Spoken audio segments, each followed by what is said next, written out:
Je m'appelle Ariane Deveau, puis je suis responsable de la formation et de la recherche à Vivre Grand. Moi, dans le fond, je m'occupe de développer des programmes de recherche selon les besoins, soit des adultes qui vivent avec une déficience intellectuelle ou de l'autisme, leurs proches, puis les intervenants du réseau aussi communautaire public. On a différents programmes de formation, entre autres, on a un sur la prévention des abus où on aborde aussi les relations amoureuses, la sécurité, les différents types de relations aussi. Puis on a un autre programme plus centré sur la santé où on aborde aussi la sexualité, la santé sexuelle des personnes, le consentement, des choses comme ça. C'est un besoin, en fait, qu'on a remarqué parce qu'on a des projets d'habitation, fait qu'il y a comme un petit milieu de vie, une communauté, fait qu'il y a les intervenants qui l'ont remarqué, mais les personnes elles-mêmes venaient aussi nous demander, en fait, justement, est-ce que c'était possible d'avoir des ateliers, des choses comme ça sur comment on fait pour rencontrer quelqu'un, comment on fait pour savoir est-ce que je suis amoureux, est-ce que c'est mon ami,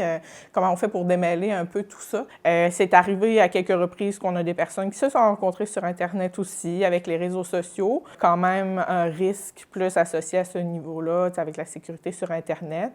qu'on aborde avec eux aussi dans nos cours.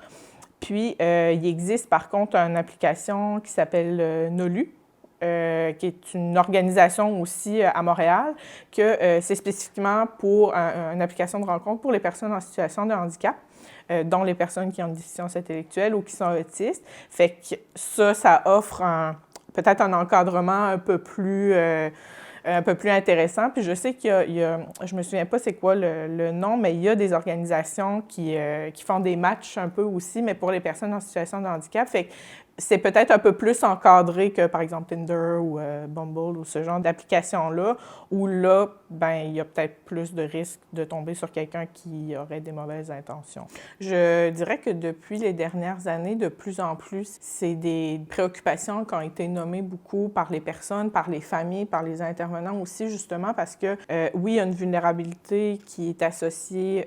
aux personnes en situation de handicap, mais ça reste que l'éducation puis la promotion des relations saines, ça fait partie des facteurs, des plus grands facteurs de protection pour ces personnes-là. Une des choses qui aide beaucoup les personnes, mis à part le fait d'avoir les bonnes informations puis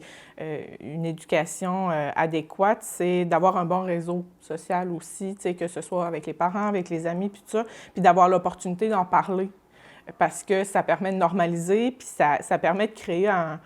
environnement aussi ouvert à la personne où, justement, si elle se pose des questions, si elle a des inquiétudes, elle a la liberté puis elle est à l'aise de le faire aussi parce qu'on ne se le cachera pas, la santé sexuelle, les relations amoureuses, ça peut être des sujets plus délicats, c'est intime, des fois on est un peu mal à l'aise. Fait que d'avoir une relation avec quelqu'un de confiance, que ce soit un proche, un intervenant, pour pouvoir en parler, souvent ça amène encore plus de protection justement puis ça permet à la personne de pouvoir plus s'épanouir.